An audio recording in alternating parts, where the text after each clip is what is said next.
Muchas gracias.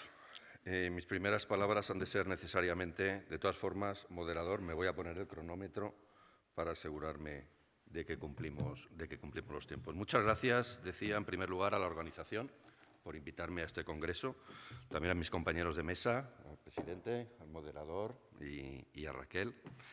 Y muchas gracias a ustedes por estar aquí y decidir pasar unos minutos en el competitivo mercado que hay hoy en este congreso, en el cual vamos a hablar efectivamente de colaboración público-privada. Yo antes de empezar he de decir muy claramente que no soy jurista, no soy abogado, soy economista.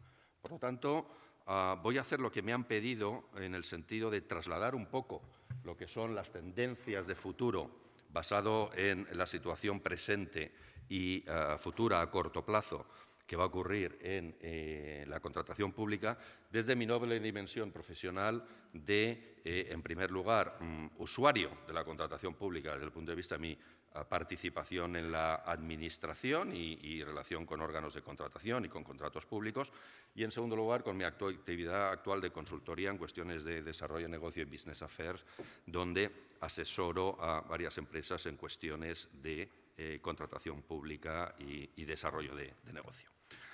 Me han pedido que hablen, como les decía, sobre las tendencias de la contratación pública de servicios. A mi entender, para entender claramente cuáles son las tendencias en contratación pública, existen 3 o 4 vectores fundamentales que he incluido en este análisis general. Esto es el índice de mi presentación. Voy a hablar de la situación actual fundamentalmente haciendo alusión a la crisis económica y cómo ha afectado a la contratación pública. En segundo lugar, hablaré de determinadas lagunas normativas y defectos que tanto usuarios en el sector público como empresas contratistas perciben y han percibido y se han resaltado incluso por la doctrina administrativista durante todos estos años. Hablaré también de la contratación centralizada de servicios de enorme importancia en los últimos años, especialmente a partir del 2012. Y haré una mención también, como ha hecho el presidente de la mesa, a cuestiones relativas a la problemática que puede implicar los casos de corrupción y el ciclo político. En segundo lugar, lo que quisiera muy brevemente es trasladarles la tendencia con un caso particular de cómo ha afectado, y que conozco probablemente un poco mejor, cómo ha afectado en particular la contratación centralizada de servicios a los modelos de contratación de facility services, es decir, de servicios generales, bien en edificios administrativos, bien en otro tipo de entidades públicas, y cómo, en mi opinión, el modelo actual de contratación está llevando a un agotamiento de las ventajas tanto presupuestarias como de generación de valor, y que, por lo tanto, va a haber, en principio, que abordar otros modelos con mayor flexibilidad, mayor creatividad y hasta cierto punto ver hasta dónde podemos seguir utilizando el marco legal actual. Hablaré, por último, de la reforma pendiente. La legislación española sobre contratación pública se ha movido tanto por impulsos internos como, sobre todo, a partir del año 2004, por directivas europeas. Hablar de estas directivas europeas, han habido unas nuevas en el 2014. Es importante trasladarles, yo creo, 4 ideas básicas de hacia dónde van y, por supuesto, terminaremos con unas breves conclusiones. En cuanto al análisis general, yo quisiera muy brevemente decir, hablamos de contratos de servicios. Contratos de servicios hay muchos tipos, incluso hay contratos que no se llaman de servicios, pero involucran a servicios en la fase de ejecución. Según la normativa básica, que es el texto refundido de la Ley de Contratos del Sector Público, la tipología que se establece de contratos es fundamentalmente la que tienen ustedes ahí. Hay contratos de obras, que son los que todos entendemos por contrato de obra. Hay contratos de suministros, que se refieren a material de oficina, mobiliario, compra de ordenadores, etc. De estos no vamos a hablar hoy. Sí que vamos a hablar de los llamados contratos de servicios. Son los contratos especificados en el anexo 2, en un amplio listado que hay en el texto refundido en la ley. Son contratos sujetos a retribución cierta, salvo en su caso las posibles penalizaciones que pudiera prever los pliegos de prescripciones técnicas, y son contratos pues, que a todos ustedes les sonarán, tipo consultoría, asesoramiento en tecnologías de la información y las comunicaciones, facility services, lo que estaba hablando, tipo contratos limpieza, vigilancia y seguridad, restauración colectiva, etc. El segundo tipo de contrato fundamentalmente en el ámbito de los servicios es el contrato de gestión de servicios públicos. Esto es un contrato radicalmente distinto del contrato de servicios, ¿de acuerdo? Porque requiere fundamentalmente dos condiciones, ambas de ellas necesarias, pero solo son suficientes conjuntamente. En primer lugar, es cuando la Administración encarga a un tercero, mediante modalidades de contratación indirecta, servicios de titularidad administrativa. La segunda nota clave, cuando hablamos de contratos de gestión de servicios públicos, es que es el contratista el que corre con el riesgo de demanda. Y la ley establece, evidentemente, que la explotación o la gestión del servicio es por cuenta y riesgo del contratista. Y decir también, por último, que muchas veces estos contratos incluyen la ejecución de obra previa. En estos casos, por darles un ejemplo, las administraciones locales vienen desde hace mucho tiempo realizando este tipo de contratos. Estoy pensando en cosas como recogida de la basura, suministro de agua potable en municipios, etcétera. En el ámbito sociosanitario también se aplican mucho. En la Comunidad Valenciana tenemos, por ejemplo, el ejemplo del Hospital de la Ribera, de Alcira, y evidentemente en el ámbito de residencias de la tercera edad, etcétera, son de amplia aplicación. El contrato de concesión de obra pública fundamentalmente está destinado a la construcción de obra pública. Transportes fundamentalmente, autopistas, etcétera, etcétera. También implican un contrato de servicios radicado, lógicamente, en la propia estructura y distintas formas de pago al concesionario, podría ser peaje en la sombra u otras formas de retribución, para retribuir, evidentemente, la financiación por parte o la aportación, el CAPEX aportado por el contratista. En este caso, aparte de lo que he hablado, por ejemplo, las autopistas, pues un caso importante e interesante que he estudiado un poco es en el caso de infraestructuras judiciales, la Ciudad de la Justicia de Barcelona y de Mataró, que es un caso importante. Y por último están los contratos de colaboración público-privada. Si se fijan ustedes, hasta ahora hemos definido los contratos en base a su objeto, es decir, qué es lo que se contrata. ¿De acuerdo? La legislación española sobre contratación pública prevé que cuando hablamos de colaboración público-privada, en la medida de lo posible se utilicen los contratos preexistentes, es decir, o el contrato de gestión de servicios públicos o el contrato de concesión de obra pública. Y si ello no es posible, se acude a la categoría residual de los contratos de colaboración público-privada, que se emplean, como digo, cuando existe una inexistencia de formas alternativas de contratación. Uno de los elementos diferenciadores es que se utiliza sistemáticamente o necesariamente el diálogo competitivo como forma o procedimiento de licitación. Un diálogo que, como ustedes sabrán, probablemente es bastante costoso y para las empresas que pretenden licitar. Por lo tanto, cuando hablemos hoy de contratos de servicios, hablaremos de la tercera categoría, y cuando hablemos de colaboración público-privada en sentido laxo o en sentido amplio, hablaremos tanto de los contratos de gestión de servicios como de concesión de obra pública, como de las otras formas de colaboración público-privada. Pasando ya a las ideas fundamentales, ¿cuáles son los efectos de la crisis en la contratación pública? Yo señalaría 3 o 4 que creo que son relevantes e importantes. La primera es que la crisis económica, la recesión, ha generado o ha implicado unos procesos muy importantes de consolidación fiscal en las administraciones públicas en sus 3 niveles y también en su sector público asociado, evidentemente.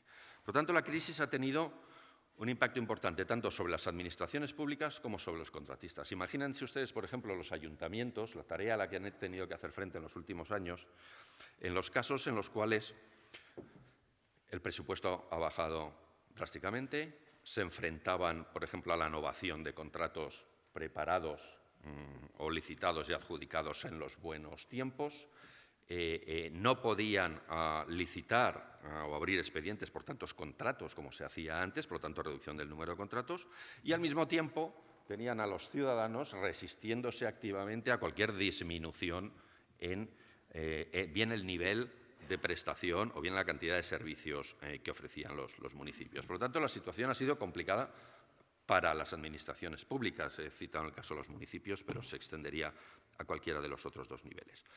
Para los contratistas ha sido exactamente lo mismo, es decir, los contratistas se han enfrentado a problemas de liquidez financiera, a suspensiones de pagos, a impagos en la administración.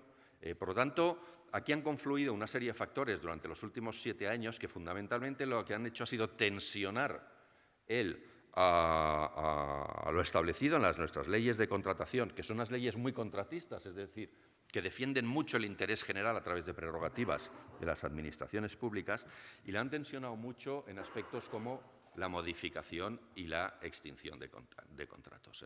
En la aplicación, por ejemplo, del régimen de garantías, en la cual la situación económica de un contratista no permitía seguir prestando el servicio, pues es un tema que se ha planteado numerosas veces, así como los impagos de las administraciones públicas. Otro eje principal de los últimos años ha sido un aumento de la utilización de los mecanismos de colaboración público-privada. Probablemente no lo suficientemente, y en segundo lugar cabe preguntar si de la forma adecuada, y sobre esto hablaremos después. El tercer factor sería los sistemas de contratación centralizada y de racionalización de la contratación, es decir, ante la necesidad de consolidación fiscal, las administraciones públicas, y lo explicaré luego más en detalle, básicamente han optado por políticas extensivas de contratación, sobre todo en el ámbito de bienes y servicios, y por lo tanto han generado unos ahorros importantes a corto y medio plazo. ¿De acuerdo? Parte de la tesis o del discurso un poco provocativo que voy a intentar poner yo hoy sobre la mesa es que ese enfoque se está agotando rápidamente y hay que evolucionar.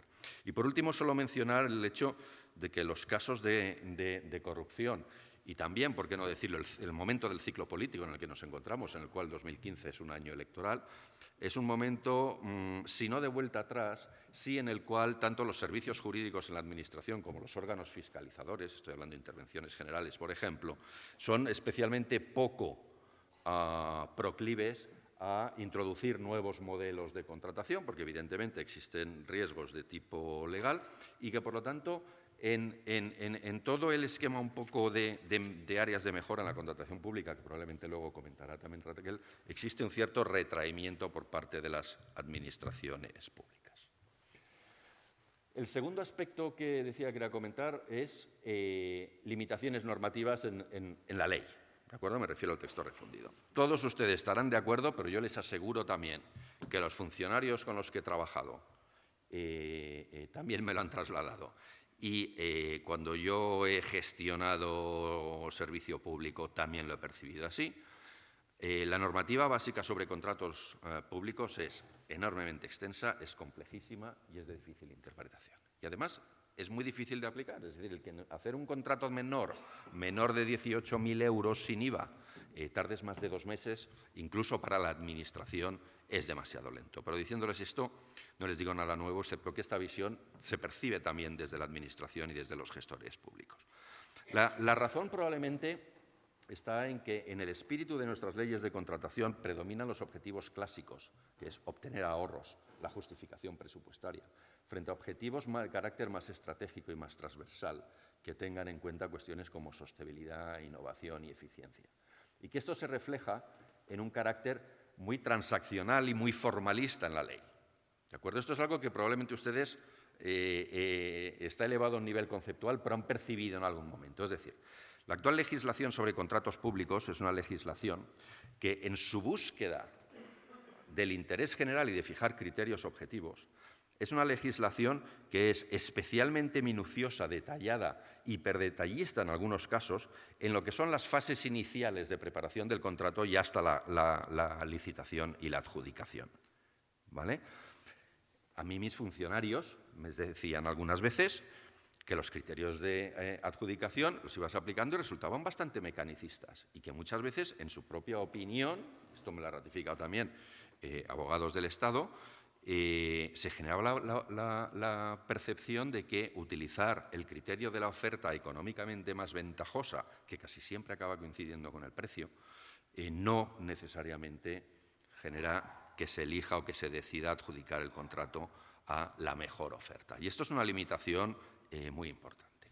Y sin embargo, mientras la ley limita mucho de lo que es preparación del expediente hasta adjudicación y licitación y adjudicación del contrato, es mucho menos exigente en las segundas fases, en las fases de ejecución del contrato. ¿Qué es lo que ocurre entonces? Que quien pasa de facto, al haber lagunas legales, a gestionar el contrato es el poder adjudicador, es el órgano o el organismo que ha hecho el contrato. ¿De acuerdo?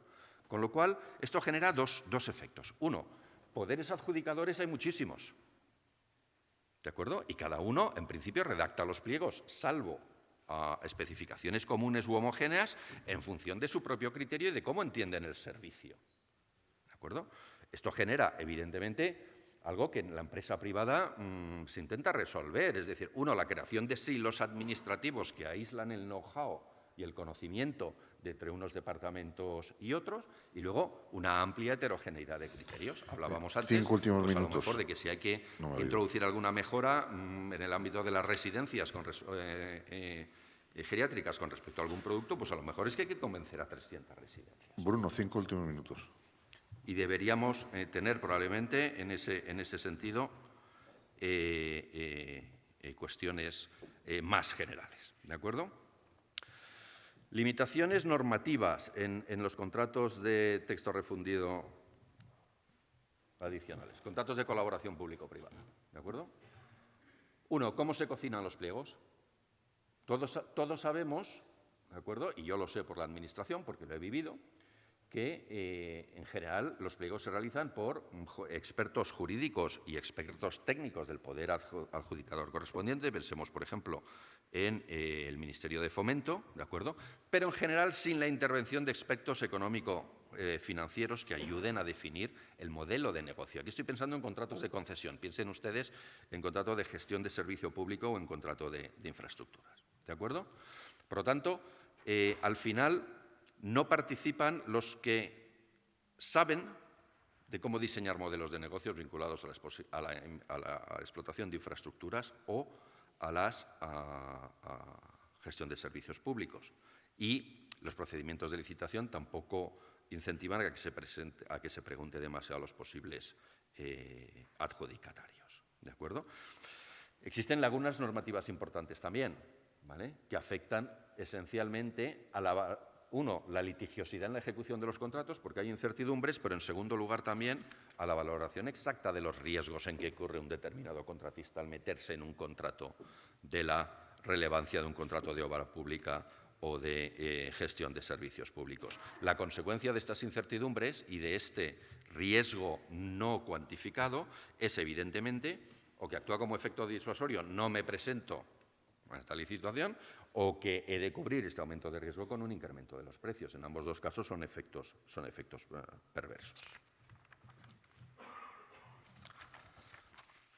En cuanto a la contratación centralizada de servicios, ¿vale?, básicamente consta de los siguientes pasos. Ha sido extensivamente empleada por todas las administraciones públicas.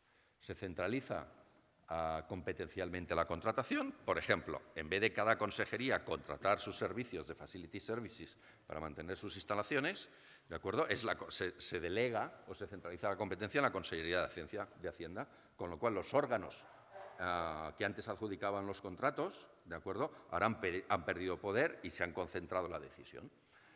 Se establecen catálogos de bienes y servicios declarados de contratación centralizada, incluyen muchas cosas, desde los folios, que puede tener cierto sentido, hasta la limpieza, seguridad y vigilancia, etcétera, y son mecanismos que, utilizando técnicas como el acuerdo marco, han funcionado bastante bien durante los últimos años, ¿de acuerdo?, en el sentido de que han supuesto importantes ahorros presupuestarios, ¿de acuerdo?, y además que se han conseguido con relativa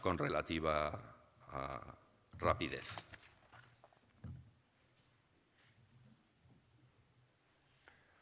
Yo quería pasar al caso y lo voy a hacer muy brevemente. Si me da el moderador 4 minutos más. Lo pides tan amablemente, por supuesto que te lo doy. El caso. Yo pretendía conozco un poco mejor que el resto de tipos de contratos los de Facility Services. ¿De acuerdo? Por Facility Services nos referimos a la gestión, sea por varios, y ejecución, sea por uno o por varios proveedores, de los servicios de back office, es decir, no esenciales en una determinada administración o ente público. Me estoy refiriendo a los servicios, por ejemplo, de limpieza, de seguridad y vigilancia, de catering, mantenimiento, etcétera, ¿no? Ese es un mercado que conozco un poco más. Es un mercado público muy amplio, se ha estimado por IFMA en unos 25.000 millones de euros, y sí que hay que decir que el sector público ha avanzado considerablemente en uno, la externalización de este tipo de servicios, y dos, en implantar sistemas de contratación centralizada, por decirles de alguna manera, tanto la vigilancia como la seguridad, en general en todas las autonomías y en el Estado, son contratos sometidos a contratación centralizada. ¿De acuerdo? Por lo tanto, a corto plazo ha funcionado bien, se han generado ahorros presupuestarios importantes. Pero este modelo, es lo que quiero resaltar, tiene limitaciones muy claras. ¿De acuerdo? En primer lugar, porque implica la visión por parte de los poderes adjudicadores de este tipo de servicios como commodities. ¿De acuerdo? Cuando percibimos algo como una commodity, y ustedes lo entenderán perfectamente, lo que queremos decir es que el bien o el servicio en cuestión no tiene elementos diferenciadores que generen valor añadido, sino que básicamente es algo en lo que único se mira es el precio. ¿De acuerdo?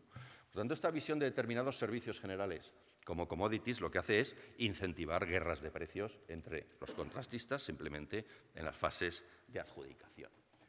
Pero si llevamos este proceso al extremo, ¿qué es lo que ocurre? Bueno, que podemos llegar a tensionar excesivamente la solvencia técnica y financiera de los contratistas. Esto es la versión administrativa de, al final, cada uno paga, tiene el servicio por el que paga. ¿De acuerdo? Y esto es algo a lo que se está llegando, es decir, se están declarando desiertos contratos importantes de Facility Services. Por ejemplo, hace poco en el Hospital La Fe de Valencia se declaró de desierto el de Vigilancia y Seguridad porque las condiciones y los precios planteados no permitían a los posibles licitadores obtener un margen industrial razonable. Y entonces lo que se hizo fue volver a licitar con un valor estimado del contrato superior. ¿Cuál es el problema o la cuestión de fondo aquí? Que los criterios de adjudicación, siguiendo el espíritu de la Ley de Contratos del Sector Público, siempre pretenden adjudicar a la oferta económicamente más ventajosa. Yo soy economista, tengo un doctorado en economía y realmente a veces me cuesta entender lo que es la oferta económicamente más ventajosa, porque uno tiene tendencia a pensar inmediatamente en el precio y, sin embargo, existen criterios cualitativos en los procesos de contratación, ¿no? Lo que está pasando al considerar como commodities a determinados servicios es que no se valoran elementos como la calidad del servicio percibida por los usuarios, no se valora, y aquí la palabra percibida es la importante, la optimización de procesos y la formación de personal que hay que hacer por parte del contratista, invirtiendo en mejoras operativas y de procesos que permitan reducir los costes operativos, o innovación en la prestación del servicio como fuente de mejoras operativas en costes. Si yo soy el usuario de un hospital público, a mí lo que me interesa es que esté limpio, calidad percibida y que además sea un entorno seguro. Por tanto, yo mido mi percepción sobre la calidad del servicio que me dan, y no estoy hablando del servicio médico, estoy hablando de la calidad del entorno, ¿de acuerdo? Mido la calidad percibida a través de los outputs, no de los inputs. Y, sin embargo, en numerosos pliegos la tendencia general sigue siendo todavía la de fijar las características del servicio en base a frecuencias y horas. ¿De acuerdo? Si yo dispongo de tecnología que me permite detectar cuántas personas entran en un baño de un hospital, ¿de acuerdo? ¿Por qué no la voy a emplear y eliminar de los pliegos el requerimiento de que se tiene que limpiar cada 5 horas? Es que a lo mejor uno hace falta limpiarlo cada 2 horas y otros hace falta limpiarlos cada 10. ¿De acuerdo? O en momentos en los cuales la industria del turismo y hotelera utiliza la web 3.0 para elicitar comentarios de usuarios, y lo han visto ustedes y lo utilizan como criterio cuando van a un hotel, ver cómo ha sido calificado por usuarios, ¿por qué no puedo implementar mecanismos así de percepción o de registro de la percepción percibida, de la percepción de la calidad del servicio por parte de los usuarios? ¿De acuerdo? La hipótesis fundamental que mantengo, y esto creo que podemos hablarlo en el debate, es que como consecuencia de todo ello los ahorros potenciales se están agotando. Es decir, un modelo de externalización intensivo, fundamentalmente en el cual la Administración contrata servicios uno a uno aprovechando su poder de compra, ¿de acuerdo?, ya no tiene mucho margen de mejora en el sentido de ahorro presupuestario. Por lo tanto, debemos evolucionar hacia otro sistema que haga fundamentalmente 2 cosas. Uno, que permita seguir profundizando en estos ahorros presupuestarios, es decir, no renunciamos desde la Administración a lo que hemos conseguido hasta ahora, pero además vamos hacia un esquema que proporcione valor a nuestros usuarios. ¿De ¿de acuerdo? Y en el caso concreto de los facility que estamos hablando, pues un caso concreto sería licitar, en vez de en un modelo extensivo, licitar en un modelo intensivo en el cual básicamente se licitaran multiservicios en distintas unidades o locales hospitalarios. Sería el modelo de Facility Management o incluso de Integrated Facility Services. Yo termino ya en un minuto. Pensaba hablarles de las directivas europeas, ¿de acuerdo? Pero básicamente lo que queda de futuro es esto. En marzo del año 14, del año pasado, en la construcción del espacio europeo de contratación pública, se introducen lo que se llaman las directivas de cuarta generación. Son directivas que afectan a los contratos de concesión, que afectan a todos los ámbitos de la contratación pública, y muy brevemente les daré dos ideas de por dónde van las cosas, porque en algunos casos son cambios sustanciales. En el primer caso, y voy al último punto de ahí, la Directiva sobre Contratación Pública quiere profundizar en la interpretación del criterio de oferta-venta económica más ventajosa. Esto es lo que considerábamos que llevaba a disfunciones o a una mecanización de los criterios de adjudicación de determinados contratos, especialmente en contratos de servicios. Hay que promover criterios de adjudicación basados en mejor relación calidad-precio y en la promoción de objetivos transversales, como puedan ser sostenibilidad, innovación, etcétera, etcétera. Un tema fundamental es el de las pymes. Hasta ahora, para valorar estas cosas desde la Administración, nos hemos basado en la llamada prueba PYME, ¿de acuerdo? Las nuevas directivas anticipan un endurecimiento de la prueba PYME. Algunos administrativistas lo están llamando un cambio de paradigma, ¿de acuerdo? Y en particular se va a introducir mayor presión a los poderes adjudicadores, o eso es la recomendación que hace la Unión Europea a los Estados miembros, fomentar activamente la división de lotes en los contratos, incluso que tengan que justificar los poderes adjudicadores por qué no dividen los contratos en lotes. E incluso se llega a sugerir que habría que limitar legalmente el número de lotes a que pueda licitar un determinado operador. Esto, evidentemente, no se ha incorporado todavía al ordenamiento jurídico español, se hará en los próximos meses, este año y el que viene, pero básicamente son elementos que hay que tener en cuenta. Conclusión, y ahora sí que termino, moderador. Conclusión, el reto de la transposición de estas directivas para España.